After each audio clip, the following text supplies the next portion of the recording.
Hello and welcome to a Believing Heart podcast, a podcast about video games and the like. I'm your host, Mario 8th, and you can find me across the internet, all at Mario 8th. I am still on the ever-growing anti-Semitic website Twitter, or you can actually find me on Tumblr or co-host if you'd like to see what I'm doing. You can see the games I'm playing on ggapp.io. You can subscribe to my YouTube channel at youtube.com/Mario8th, or you can find the audio version of this very podcast at anchor.fm/Mario8th. And I thought this week I'm going to do something a little bit different. Usually I talk about the news, and then I talk about what games I've been playing, but there's almost no news. I'll get to what little news there is in the later half, but I did also just finish completing God of War Ragnarok, and so I thought this episode is going to be a little review of God of War Ragnarok. Overall, I thought God of War Ragnarok was a pretty good game. It's not my favorite game from this year. I can't be certain it'll even wind up in my GOTY list, but I did have a good time and I did complete it. Although at this point I kind of have to complete every game I play, so that's not saying as much as it might say for others. The highlights are of course the dialogue, acting, and character work. Almost every performance in this game was excellently portrayed, and bringing in the animation folks as well, there are completely silent moments where the actor and animators are able to portray so much emotion with just the facial features, and it is really cool technology has gotten to a place where we can do that. My favorite characters have to be Angrboda and Atreus, especially when they're sharing the screen. Other highlights include Freya, who is doing an all-around good job, and both Thor and Odin make for very compelling villains. And Mimir continues to do an excellent job too. He's doing more of the same from the previous game, but he's still nailing it. Not all is good though. I'd say most of the very minor characters, those who appear in one scene or are minor side quest givers, all wind up kinda hokey. Their dialogues are much more stinted and not as well performed. I mean, they probably didn't get, nor did they really need, as much time perfecting those lines as much as the key characters did, but I noticed it a lot. And one really big complaint with the story is the camera work. The team seems so proud of their single-shot take, but it doesn't work for a lot. I'll admit early on I enjoyed seeing which character got the camera's focus, but during gameplay it feels off. Like, every time I die, the camera cuts off. Every time I pause, the camera cuts off. So there's not actually a single shot, but now all the cutscenes are hampered by this stylistic choice. There's no room to play with dramatic irony, there's not a good way to give different viewpoints or cut to different areas. It was a cool gimmick in the previous game, it's hurting the story they're telling in this one. As far as the game goes, the whole time I was playing I kept coming back to when I played Ratchet & Clank Rift Apart.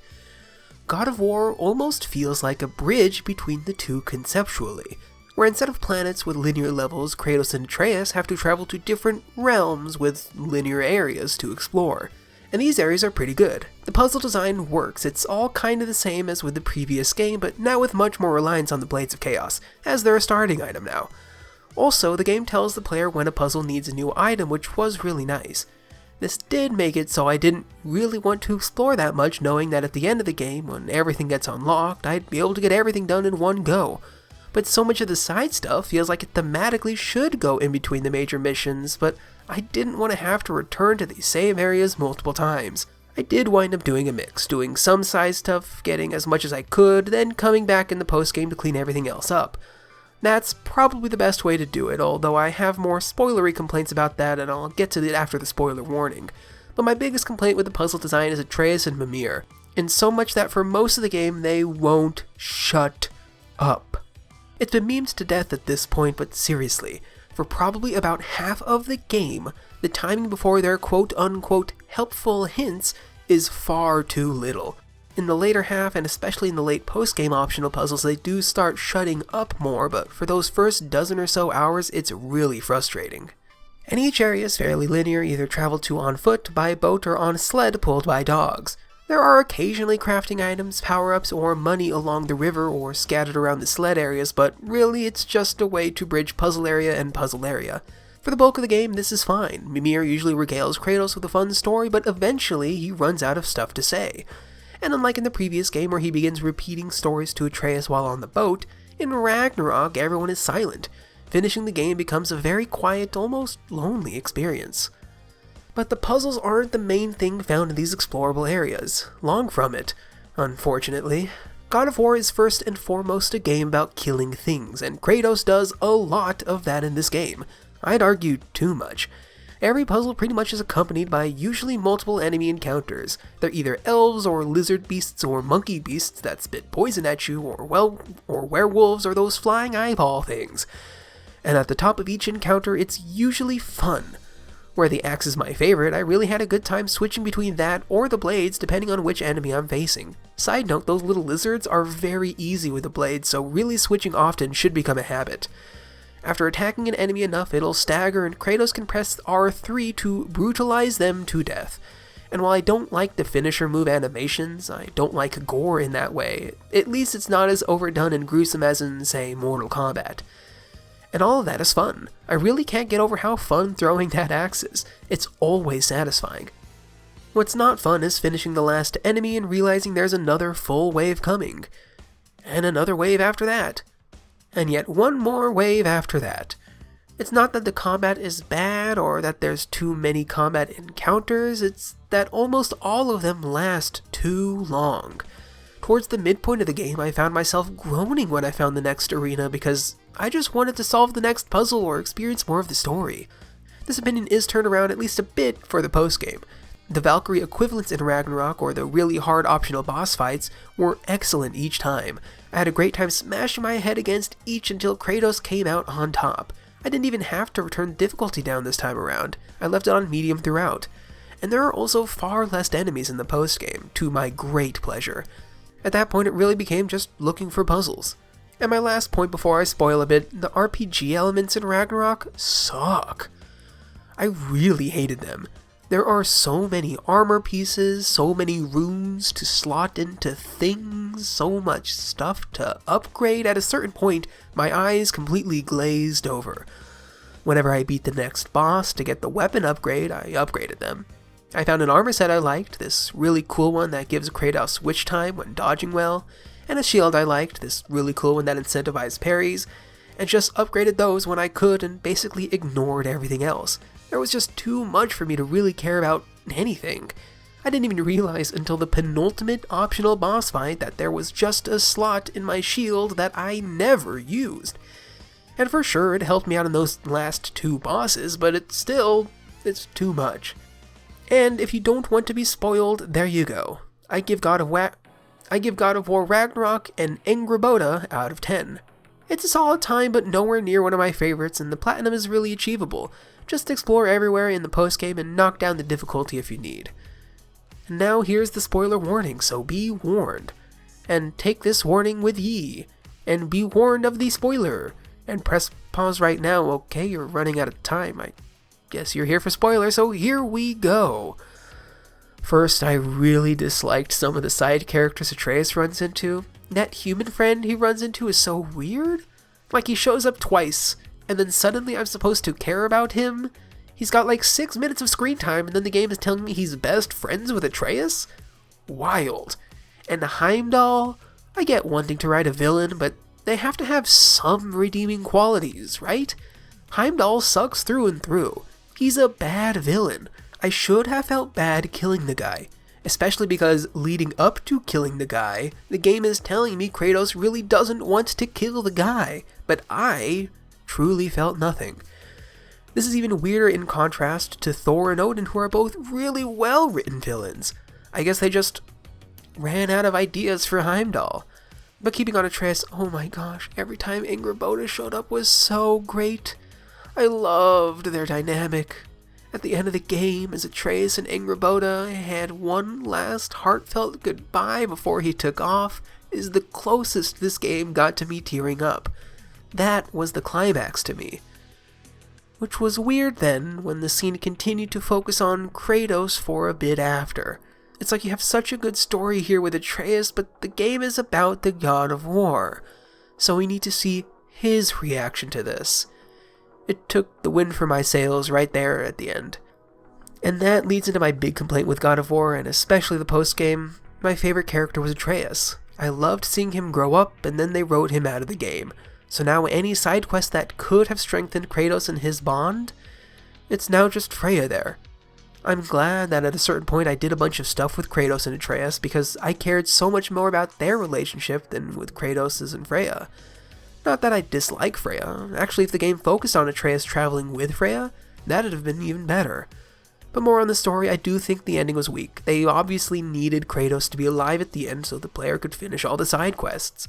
But it hampered the emotional climax of Atreus leaving, and it made it so the overall stakes of the game could never get as high as the previous game alluded to.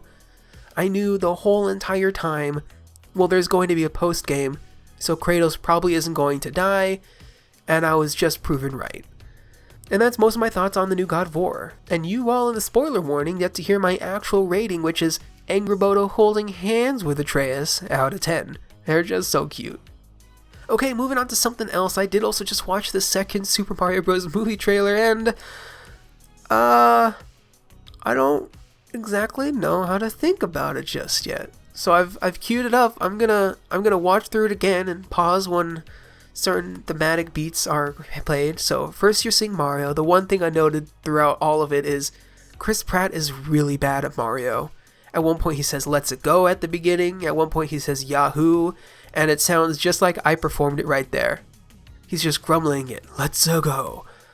So one thing I noticed about this trailer was it really seems like this movie's doing a lot. This movie seems to be the Super Mario training arc to get him up to the point where he can defeat Mario.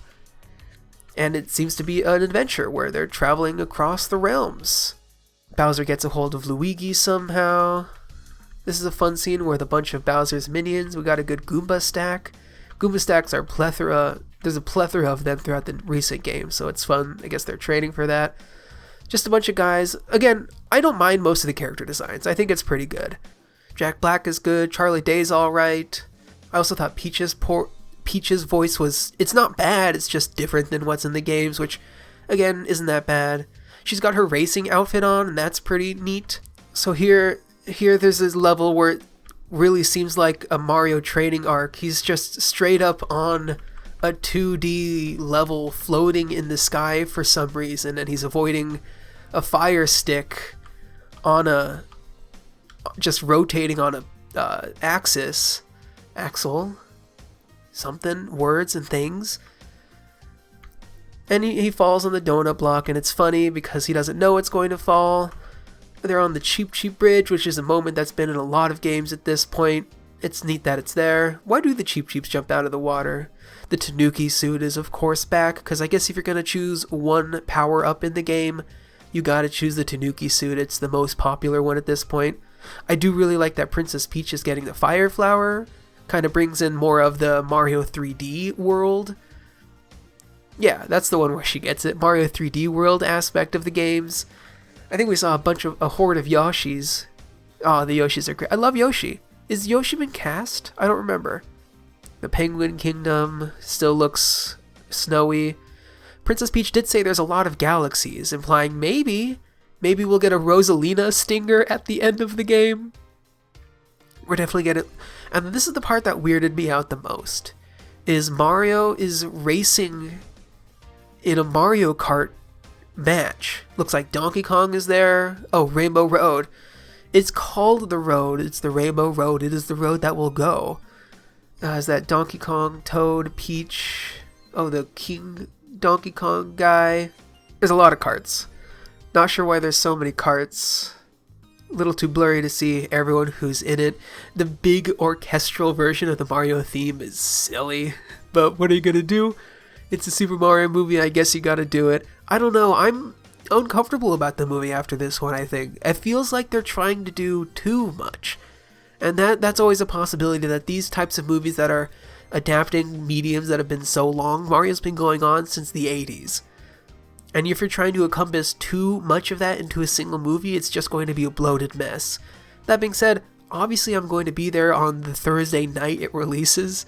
I can't help myself on it. My channel is Mario 8th, for God's sake. I don't know, it's interesting. I don't know how it's going to be. I'm a little less hopeful about it after this one. I think it looks beautiful. It's well animated. I like most of the designs.